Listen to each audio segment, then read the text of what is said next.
Well, people, here's a look at the heart of Chicago, if you've never seen it, and some of its wonderful traffic. Oh, this place they sent me to, some of you Maverick drivers will recognize it. It's Atlas Tube. Getting a load that goes to, let's see, somewhere in Missouri, Jonesburg, Missouri. Not sure where that is, hadn't looked it up yet, but this place, Atlas Tube, is pretty much right down here in the heart of things.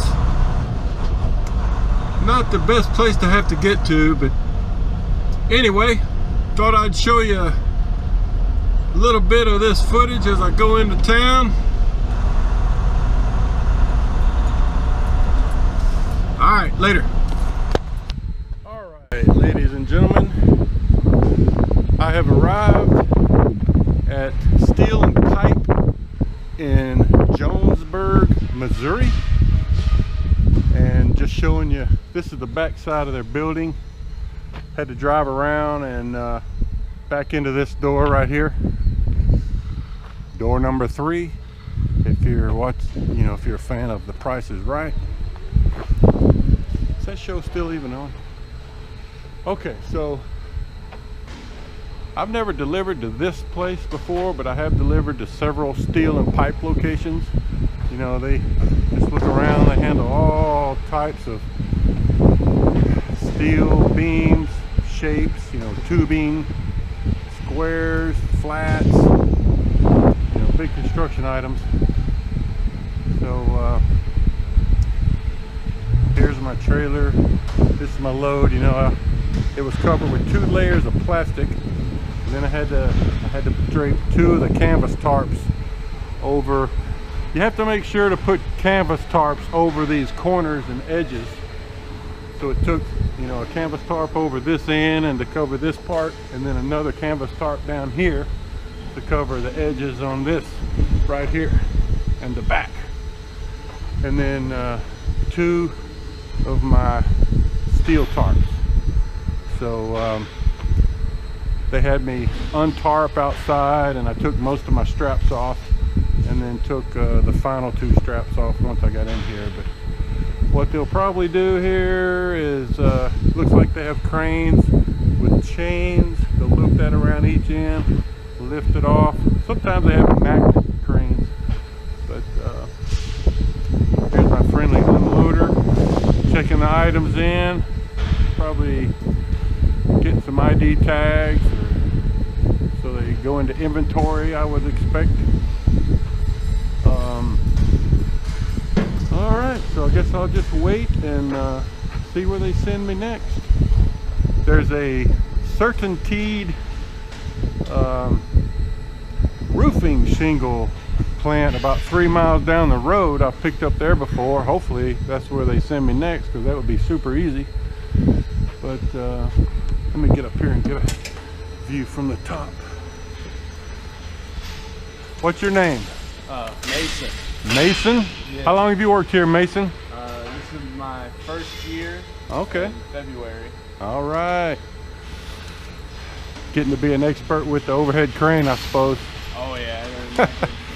It's amazing how sensitive that thing is, watching you guys run it. Yeah. Definitely took a lot of getting used to. Yeah.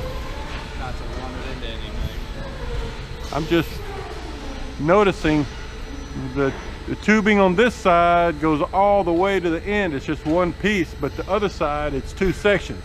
So that'll take a little longer to lift off. But all right, Mason, well, I'll get up here and get me something to eat while you work, I guess. Let me know if you need anything. All right, sounds good. Okay. All right, talk to you guys later. All right, guys. Hey, I'm still here getting unloaded. They got a couple more bundles to get off the trailer, but they've sent me a pre-plan.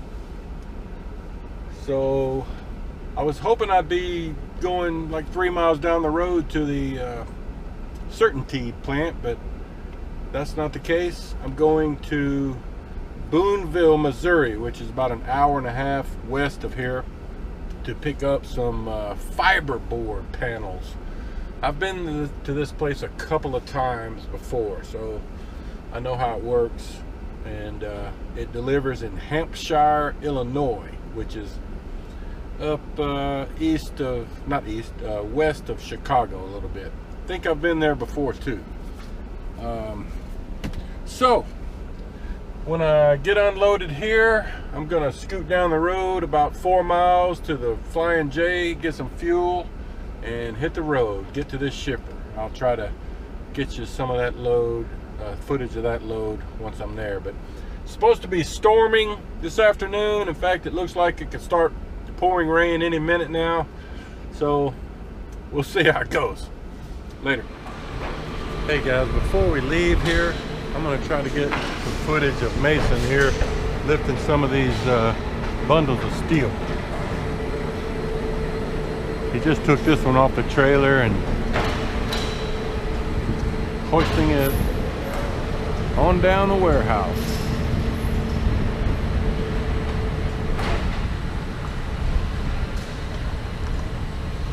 So there you go. All he's got left are these 2 bundles. Look like they're about 20 feet a piece. I think he said he's just going to sit them down right here. So shouldn't take very long. All right, I'll try to get a shot of him picking up one of these other ones here in a minute. All right, guys, I have arrived here in Boonville, Missouri. Driving around to the loading area, but wanted to show you, see all this wood pulp, or whatever you call it. They make fiberboard out of this stuff, and my understanding is they use it when they're building concrete, like concrete roads and things. They use it as some sort of underlayment or spacers, something like that. Anyway, as we make this turn, you can see some of it on pallets out here in this field.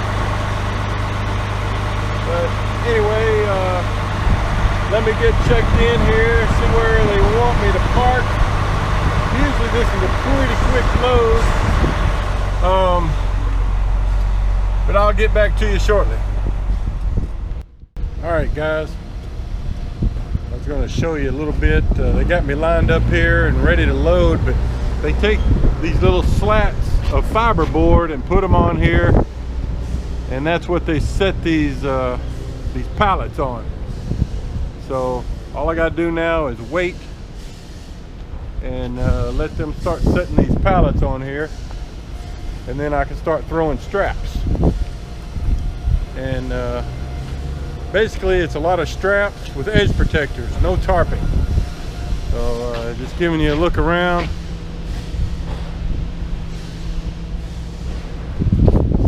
Not much to it.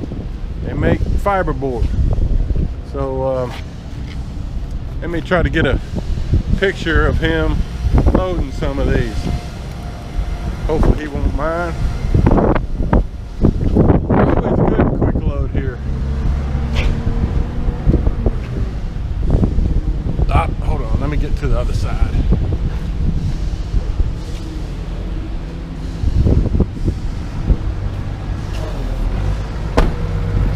So see, he's just gonna set them down right there. All right, more later. All right, guys, I've gotten loaded and secured. Whew, this place is starting to smell like a paper mill. I wanted to show you the load real quick. Got a short stack on the front. Front stack always gets 2 straps. And since this one is 2 stories high, it needs 2 straps also. And they like the edge protector to be up on the very edge just to prevent wind damage. All the ones in the middle have 1 strap, and then the ones in the back, 2 straps. And you see there's already another driver back there getting loaded. So, all right, this load of fiberboard goes to, oh oh gosh, Hampshire, I think it was, Illinois, which is close to Chicago. So let me go check out, get my shipping documents, and hit the road. Good morning, everybody. I have arrived at my customer at Hampshire, Illinois, and have gotten my straps off and my edge protectors, and they are in the process of unloading me right now. They got maybe 2 guys working on it, so it shouldn't take long. So the trick will be, where do I go next? It's Thursday morning. I've only got about, let's see, I've only got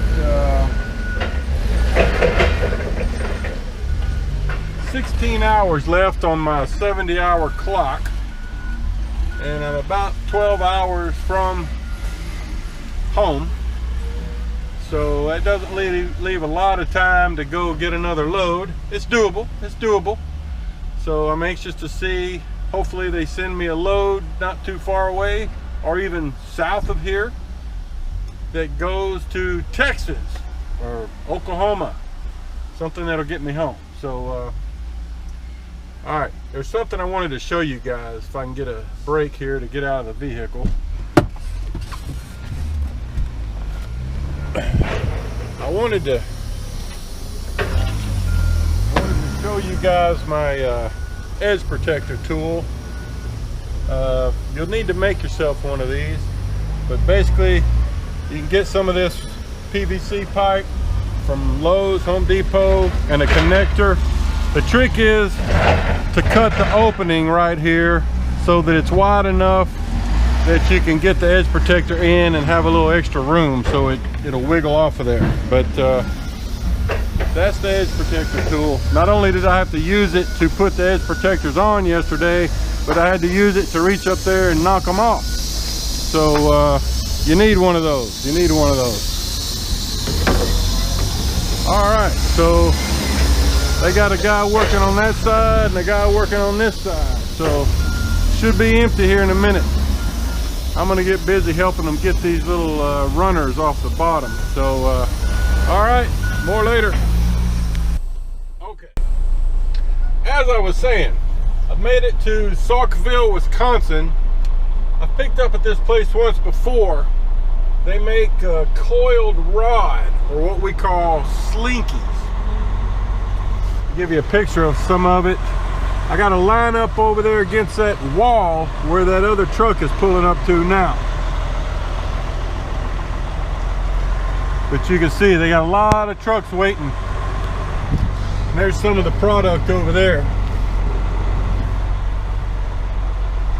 Might have to stop it at this point.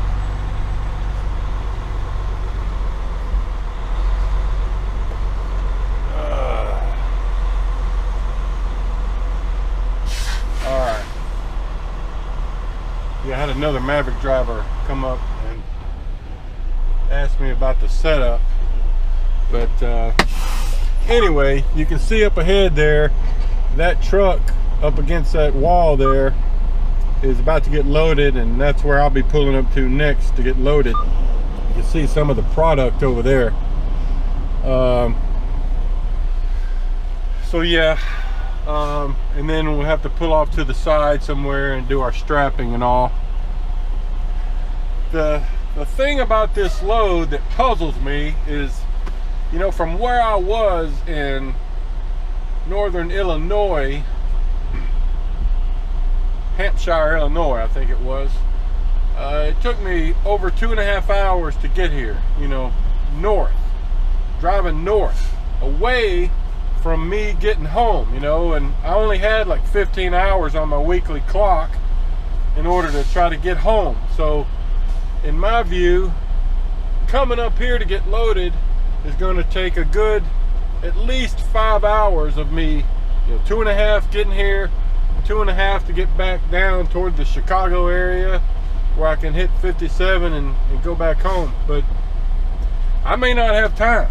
It's really going to be close. I may have to PC home. We'll see how it goes. But my fleet manager has arranged for me to meet another driver somewhere.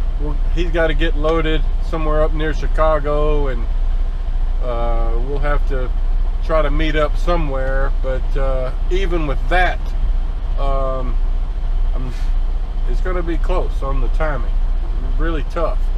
I could definitely not get home with this load because it goes to Dixon, Tennessee. Even if I delivered it, it's still 6 hours from getting me home, and I definitely wouldn't have enough time. So anyway, I'll update you on all that later, but there's a look at this operation. And woo! All right, guys, I have made it back to the North Little Rock Maverick yard. Actually getting a truck wash at the moment. Oh, I wasn't able to get any footage of that last delivery, but I think where I left it before is I'm not really sure.